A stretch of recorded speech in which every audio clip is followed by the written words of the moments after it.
ராஜாங்கனை நீர்த்தேக்கத்தின் 4 வான்கதவுகளும் அங்கம நீர்த்தேக்கத்தின் 2 வான்கதவுகளும் திறக்கப்பட்டுள்ளன. ராஜாங்கனை நீர்த்தேக்கத்திலிருந்து வினாடிக்கு 3775 கன அடி நீர் கலாஓயாவுக்கு விடுக்கப்படுகின்றது. அத்துடன் அங்கம நீர்த்தேக்கத்தின் 2 வான்கதவுகள் திறக்கப்பட்டுள்ளதனால் அதிலிருந்து வினாடிக்கு 600 கன அடி நீர் கலாஓயாவுக்கு விடுக்கப்படுகிறது. பலத்த மழையுடன் வெள்ளவாய எல்லவெல்ல நீர்வீழ்ச்சியில் நீர்மட்டம் திடீரென அதிகரித்துள்ளது. நீர்மட்டம் இவ்வாறு அதிகரிப்பதை செல்லிட தொலைபேசி ஒன்றினூடாக படம் பிடிக்கப்பட்டிருந்தது.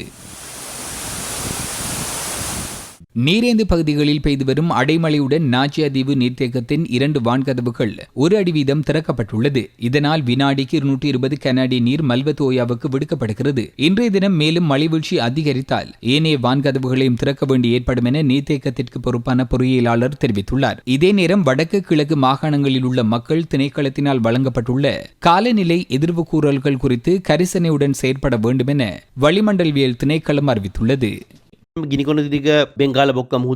தென்கிழக்கு வங்காள விரிகுடாவில் ஏற்பட்டுள்ள தாளமுக்க மண்டலம் 15ஆம் தேதி உருவாகியுள்ளது. இது தொடர்ந்தும் விரிவடைய ஆரம்பித்துள்ளது. அடுத்த 2 நாட்களில் வடபகுதியினூடாக தமிழ்நாட்டு கரையோர பகுதியை நோக்கி நகரும். வங்காள விரிகுடா கடலை அண்டியதாக கடற்தொழில் மற்றும் கடற்பயணங்களை மேற்கொள்வோர் நாட்டின் கிழக்கு மற்றும் வடமாகாணங்களில் வாழும் மக்களும் இது தொடர்பாக வளிமண்டலவியல் திணைக்களம் வெளியிடும் அறிக்கைகளில் கரிசனை காட்டுமாறு வேண்டிக் கொள்கின்றோம். அது தொடர்பாக ஆராய்ந்து தகவல்களை வழங்க 24 மணி நேரமும் தயாராக உள்ளோம். இன்றைய தினமும் மத்திய கிழக்கு சப்ரகமு தென் மாகாணத்திலும் சில பகுதிகளில் 100 மில்லிமீட்டரை தாண்டிய மழை வீழ்ச்சி கிடைக்கும் என எதிர்பார்க்கப்படுகிறது. நேற்றைய தினம் வழங்கப்பட்டுள்ள கேகாலை மாவட்டத்திற்கான மண்சரிவு எச்சரிக்கை தொடர்ந்தும் அமுலில் இருக்கும்.